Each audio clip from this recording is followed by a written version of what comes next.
And I definitely believe that that's why it's important to know like what role you play in a relationship, as we're talking about like makeup and breakups, whether it be in relation other things. If you know the role that you hold in that relationship, whether it be an encourager, whether it be a listener, whether it be a accountability partner, you could really help that person, or they could maybe, or you could be the one receiving that help if you are able to stand up and like be like, okay, this is the expectation in this relationship that I have with you, as either a confident, an ally, a person who's helping me move to the next step, or a person that I'm helping move to the next step.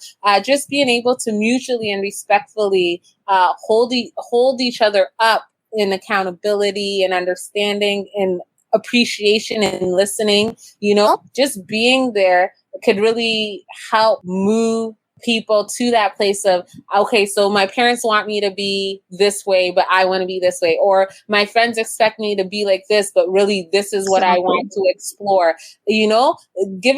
Holding that space for that person to be able to feel free to say how they feel or who they are. And then being an encourager or a person who holds them accountable. Like I have a friend who we started saying, okay, we want to go into business and do these kinds of things together. And like, we were going to stay accountable to one another. And she really took off and really started her YouTube channel, started her Shopify store, and was really hitting every step, while I was just like, okay, so fearful of taking that first step. But she didn't just leave me like behind in my fear sitting there. She constantly would email me, text me, call me and say, so have you done this? Have you tried this? Or, okay, so I know you're afraid to do this, but what if you just do?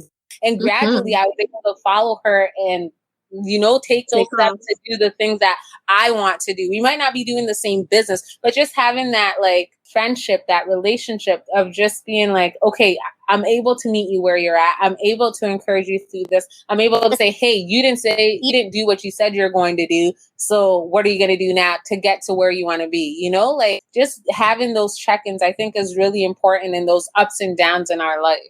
Okay, so like what you're trying to say is, in order to be a friend or to help people through this makeup and breakup section, is pretty much find people that you can be vulnerable towards, or they allow yourself to be that person that they can be vulnerable to you, and then be able to hold them accountable. It should be like a mutual relationship, or what were you saying? Yeah, I feel like it should be a mutual relationship where there's give and take from both sides. I think that's what makes the best kind of relationship, no matter what kind of relationship you're in, whether it be just a friendship or an intimate one or a work one, where you're able to give and get, because I think that helps you grow as a person. And I know me as a person, I want to always be growing. All right. Yeah, of course. That's how, nobody wants to be static or just stay the same over the year, especially with COVID. I think that was the push that everybody needed in this life, to be like, okay, you know what? I believe that this whole COVID thing happened because somehow Mother Nature, God, everything was just way behind. Like we should have been, as a nation, as a people, we should have been far ahead. And I think that's what COVID really brought out. There's so many people. I was talking about registering for a business. Prior to registering, just doing a simple name request, it would be like 3 to 4 days you get the return to let you know if your business or business name has been approved. When I did it, it gave me 15 days estimate. I was just blown to pieces. So just looking at the statistics of how many people now are just starting their own business, people are just really recognizing that in today's world, having one job is not ideal, or having one source of income is not ideal. So yeah, just having somebody that you can really bounce, ideas, accountability, being able to rely on them, being vulnerable, expressive, you name it, just having all those kind of person or people around you like that, I'm sure will definitely help make up a good relationship. And even just discussing it whenever a friend falls off, hey, this is the kind of friendship I was hoping that we would have. Just being vocal and expressing to them that, hey, I'm looking for this type of friendship between you, or this kind of relationship between you and I. Here's where I know I'm lacking in. And I'm going to expect you to tell me, or I would like you to tell me whenever I am lagging, so I can make some adjustment. Likewise, I'm going to be vocal and express the same thing to you, so that way when you're lagging as a friend, and then we just kind of hold each other accountable to that. That way we really blossom and flourish our relationship. And I think that's really important. A lot of reasons people disconnect or stop talking to one another is because they're afraid to have that kind of conversation. It's not like you walk up to your friend every day and be like, "Hey, you're not really good at doing this as my friend." It's not like an easy thing that someone says, especially if you're new and you don't really know the culture.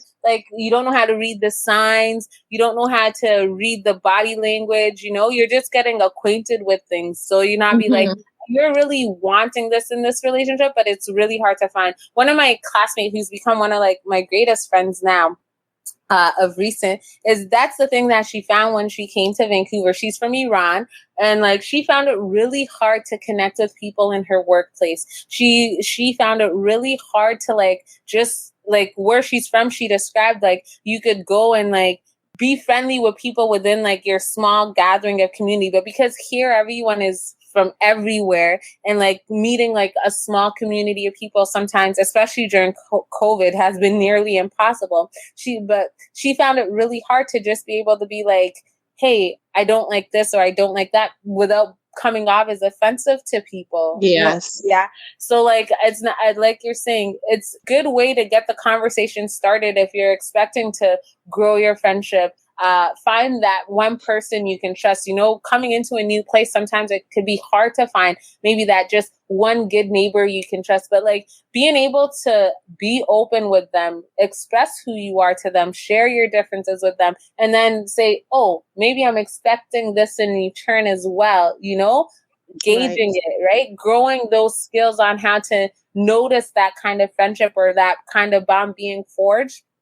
It takes communication. It's not something that is just going to happen. It takes getting together, talking with one another, respecting one another, disagreeing respectfully, and being able to accept each other after such disagreements. So it's not, hey, buddy, you're doing this wrong, and change, but coming to a place of hey, I really appreciate our friendship. I really enjoy hanging out with you. I really enjoy spending time with you and your family. And sometimes I feel this way when this happens. And just being able to start that communication, because maybe it's just a misunderstanding. I know it happens in my family all the time, because there's eight crazy people, and we're all different. But taking that time to just say, hey, you are this way and I am this way, but I love you, and this is what you do that I don't like, and can you do it this way instead, right? Yes. And just being able to have that. Oh, nice. Iron sharpens iron. Yes. All right, so let's connect. Say hi, share your thoughts, drop us a comment or questions in our Facebook group. Follow us on Instagram, Twitter, Pinterest, and check out resources on today's topic. We'd love to hear from you and further our conversations as a community. This is Jem and Jess on The Immigrant Take. Catch you next time.